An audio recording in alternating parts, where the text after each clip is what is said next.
everyone, my name is Clifford Chukwemeka Iroanya, and I come from Aro Ndionyemobi. And Aro Ndionyemobi is in Olo province of the old eastern region of the Lugadian experiment of 1914, a concoction, an aberration, otherwise called a country, a British created criminal enterprise called a country, Nigeria. I am here to respond to a statement by one of the presidential candidates in an interview he had recently, which deals directly at the heart of the NINAS project. NINAS is the Nigerian Indigenous Nationality Alliance for Self-Determination, which is a platform for the Middle Belt and Southern Nigeria. By the way, today is Friday, the 2nd of September, 2022. Let me go straight to the statement of this presidential candidate.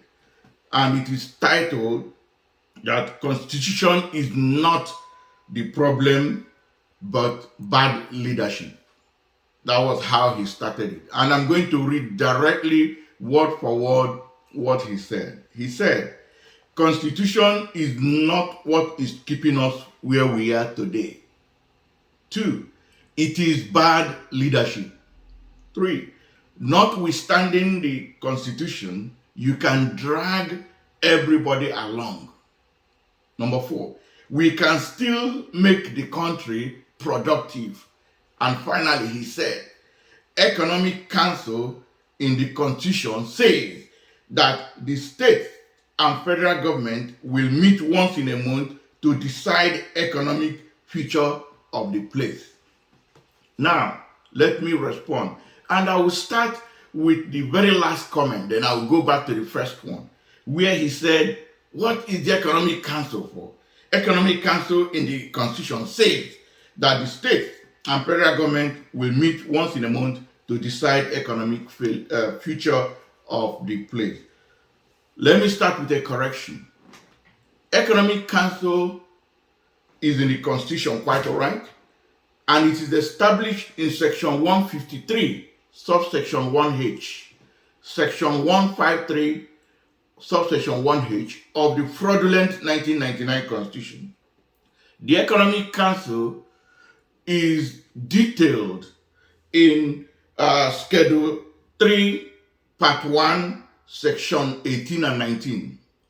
If you go to Schedule 3, Part 1, Section 18 and 19, that's where you find the detail. Section 18 deals with the composition and Section 19 deals with the functions or the responsibility.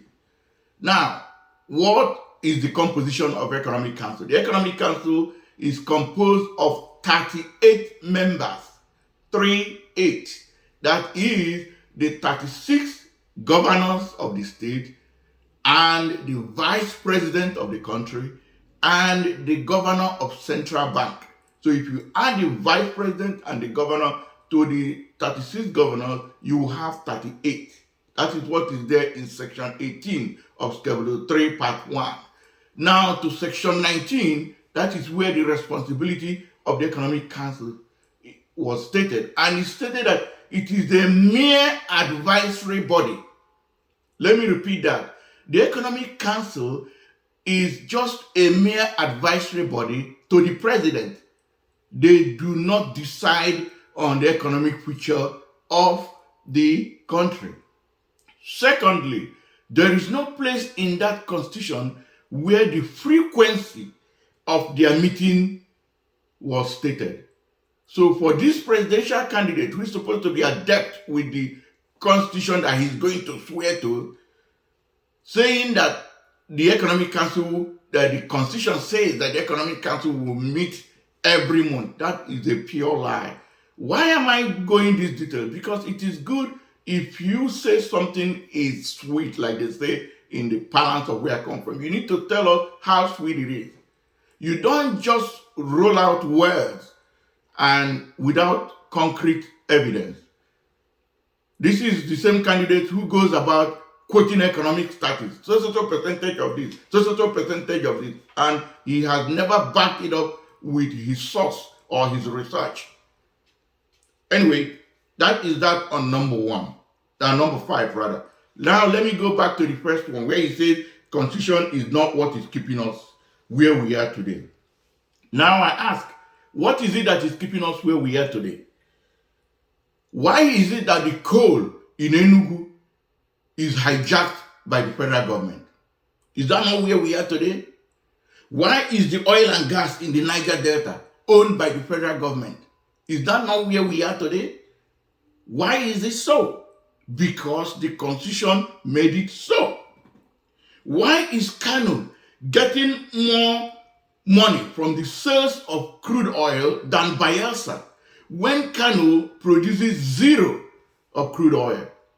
I would like to take you back to section 140 of the 1963 Constitution, where expressly 50% without any argument goes to the region that produces the resources. Section 140 of the 1963 Constitution. So why are we where we are today? Why do we have epileptic power supply? That is where we are today. Because Section 4, subsection 2, and the Schedule 2, Part 1 of the fraudulent 1999 Constitution hijacked power generation, distribution, and transmission and distribution to the so-called federal government. That is why we are where we are today. It is the constitution. It is not bad leadership. Let me also add that we have decayed infrastructure because these infrastructures have been hijacked by the so-called federal government. I live in the United States of America. Even the state of Texas, they have nothing to do with power generation, transmission, and distribution. They only set the rules. And this same presidential candidate is junketing the United States as we speak. And he is here making false statement that it is bad leadership and not constitution. Why is it that there is over-centralization of everything, especially security? Today we have bad security. That is the situation, that's where we are today. Because he is saying that it's not the constitution that is keeping us where we are. Where we are today is that we have breakdown of security. If you go to the same Schedule 2, Part 1, number 45 on that list of 68 exclusive lists is security and police, which is centralized. It's because of that centralization, that's why we are where we are today. Professor Adeyeye said it, that every crime is local. What is a Sokoto man doing as police commissioner in Owerri? What does he know? Bad constitution, not bad leadership. And then I also say that we are importing refined products because refining a product, everything around it is in the hands of federal government. It's not supposed to be. The state of Texas has nothing to do with refining, not even to talk of the federal government of the United States. So you can see that it is the constitution that is putting us in the situation we are today, not bad leadership. And it is the constitution that is giving immunity to people like Obasanjo, Babangida, Ali Yuguzo, and Buhari, and all the people who massacred 3.5 million people from the old Eastern region. Section 6, subsection 6 is what is giving them that immunity. Section 6, subsection 6 of the fraudulent 1999 Constitution, and not bad leadership. So let me go to the second point, which is actually says it is bad leadership. So I'm now asking, if it is not bad constitution, then how can it be bad leadership? It is the constitution that produces the leadership. It is not the leadership that produces the constitution. Let me tell you why. If not for section 131, subsection D, and section 318, subsection 1, there is nothing on this earth that will make Buhari smell where they are selling nomination form. Let me repeat that so that it will sink very well. Section 131, subsection D, and section 318, subsection 1, made it expressly possible for Buhari to qualify to pick up form. Today we are crying, Buhari is a bad leader. Buhari is a bad leader. Because the constitution gave him that allowance. It's because of section 131, subsection D, and section 318, subsection 1. That is why Buhari is able to pick up form and then fill it up and then contest and win. So it is the constitution that produces the bad leadership that we are even talking about. A bad leadership. It is also section 153, subsection 1F, that produces the kind of leadership we have in the state, especially section 171, subsection D. Section 171, subsection D, combined with section 318, subsection 1, made it possible for us to have the terrible governors we have, especially in the southeast. That is why because it is constitution that recognized or created INEC that now conducted the election and then they went to court and somebody that was fourth became first. It is the constitution. It is not bad leadership. So you are talking about that bad leadership. It is bad leadership the bad leadership is produced from the constitution because it is the constitution that mandates election. It's from the election that the leader will emerge. This presidential candidate today is now a presidential candidate because section 153, subsection 1F created what is called INEC. The INEC set the rules and approved political parties. It is the political party now that now brought him out to contest. So it is the constitution that is producing him. If he turns out to be a bad leader tomorrow, it's because the constitution produced him. Now, I will also say that what we need are strong institutions, such as people created, people made, and people approved constitution, not Decree 24 of 1999 that was approved on the 5th of May. What is being operated in Nigeria now is Decree number 24, and it lied in the preamble that we, the people, that we have agreed, solemnly agreed. My question is, when did we agree? Where did we agree? How did we agree? Who made the agreement? And then he went further to a second lie that we have agreed to make, enact, and give ourselves. When did we do that? We did not. So we need people made, people created, and people approved.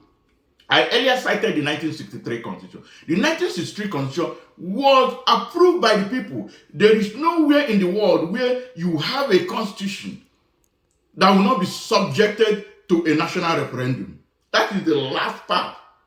And for people who give excuses that, it's military that made it, what about Ghana? I keep giving this example of Ghana. Ghana was in the same situation. Even after writing the constitution, they still subjected it to a national referendum. People voted for it. So we don't have a constitution. What we have is a military decree. And we, the people, never made it because he lied. Let me go to the third one because I want to make this video very short. The third one says, notwithstanding the constitution, you can drag everybody along. How can you drag everybody along? For goodness sake, how? By when you are sidelining the constitution? How do you do that?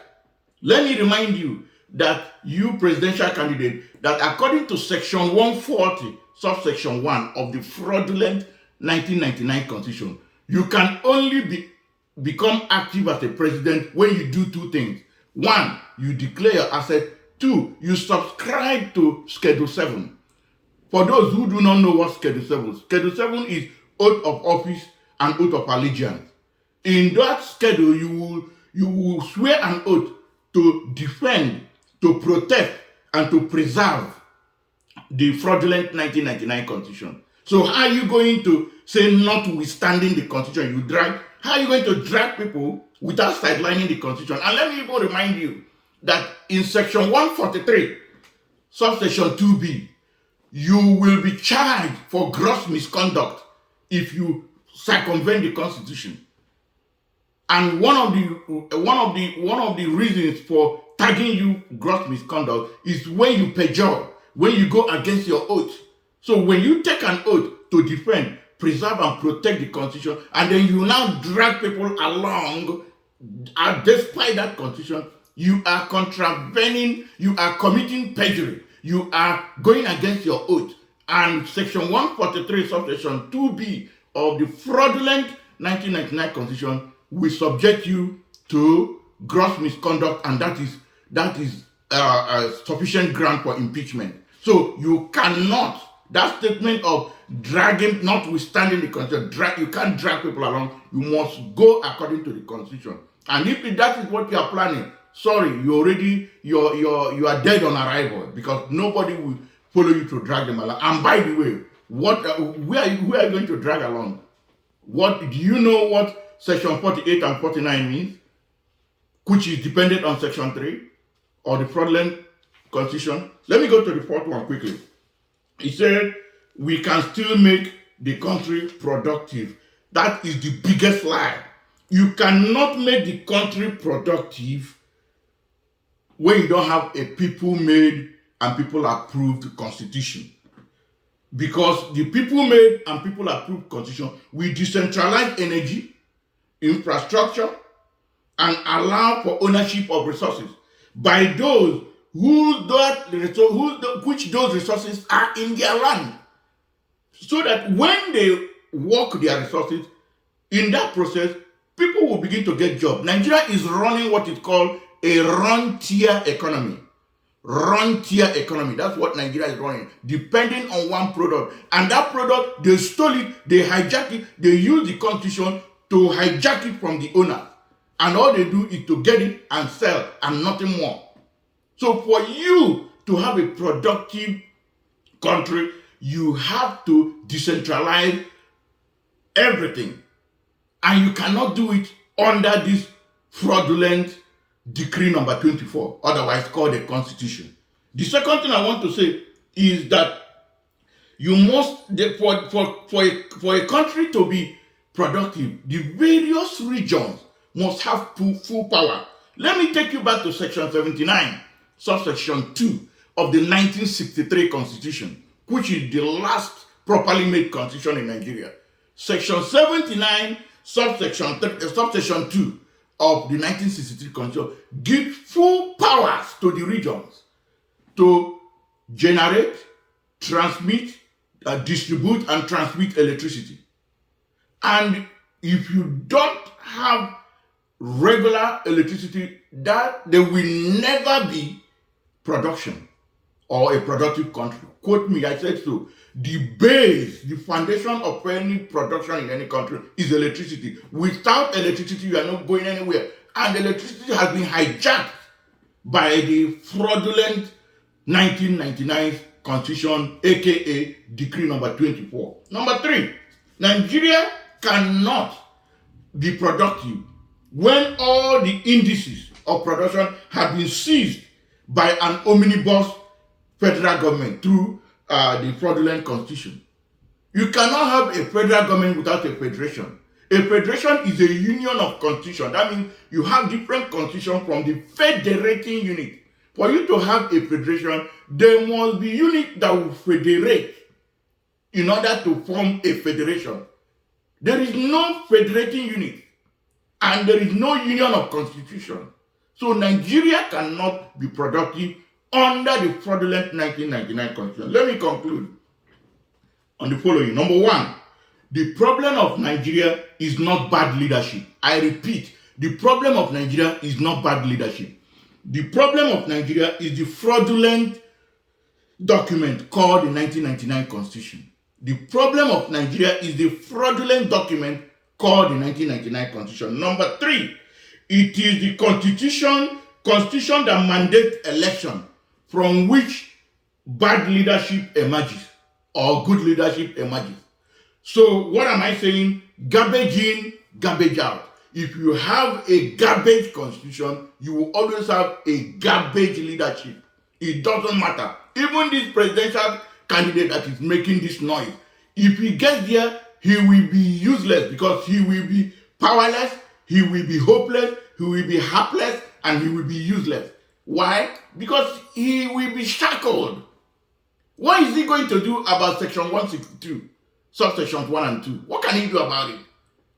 Already, we have Section 3 that has already defined the structure of the country, forcing on us 36 states that we never ever contributed in creating. In 1963, when Nigeria had only 3 regions, they carried out a referendum and created a 4th region. It was created by the Nigerian people. And then they now have 4 regions. And here we are in Section 3 of the fraudulent 1999 Constitution, talking about 36 states. And everything that you can think in Nigeria is based on Section 3. I can tell you that. Everything about Nigeria is based on Section 3. Is this Section 48? It's based on Section 3. Section 49 is based on Section 3. Section 9 is based on Section 3. Section 8 is based on Section 3. Everything you can think of is based on Section 3. So it is just useless. Now, the fourth one I want to say is that leadership does not produce the constitution, but rather the constitutional provisions produce the leadership. Let me say that again. I said the leadership does not produce the constitution. Rather, we have constitutional provisions that produce the leadership. So where the constitution is ab initio, flawed, fraudulent, and a junk, it will always produce leadership. So the problem is not bad leadership, the problem is the constitution. Let me go further to say that what we need to do, because when we say all these things, we say, okay, what do we do? The solution is that we will start all over by following the two-stage step of constitution making. The federation, the union agreement we had was killed in 1966. And the Nigerian agreed federation and structure was buried on the 27th of May 1967 by decree number 14 of Yakubu Gowon. So what is the solution? The solution is that we must start with the two-stage process of constitution making. Stage number 1 is for us to conduct regional referendums so that regions can recommit or not recommit. So it's either they refederate, they confederate, or they non-federate. And it is based on that outcome that you go to the second stage, which is now the actual constitution writing.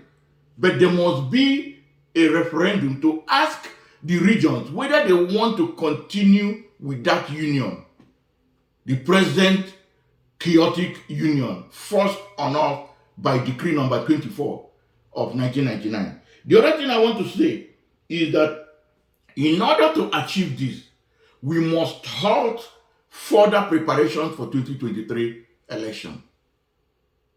Now, not tomorrow. We must halt it now and have a transitioning body that will midwife the conduct of this first stage of regional referendum. Before you now even go, based on the outcome of the regional referendum, you now go into constitutional writing. That is what we must do now, not going to election. Because if we continue to election, it's like turning around, nothing, not even this presidential candidate that made this statement can save Nigeria. Nigeria is irreparable except we go back to the drawing board, have a transitioning body, conduct referendum, and then move to the next stage. So let me conclude by saying that the 1999 Constitution is the problem of Nigeria, not bad leadership. It must be jettisoned now before further election. I understand that this presidential candidate is being sponsored by Obasanjo, Ibrahim Babangida, General Aliyu Guzo, Professor Anga Abdullahi, and Hakim Baba Ahmed.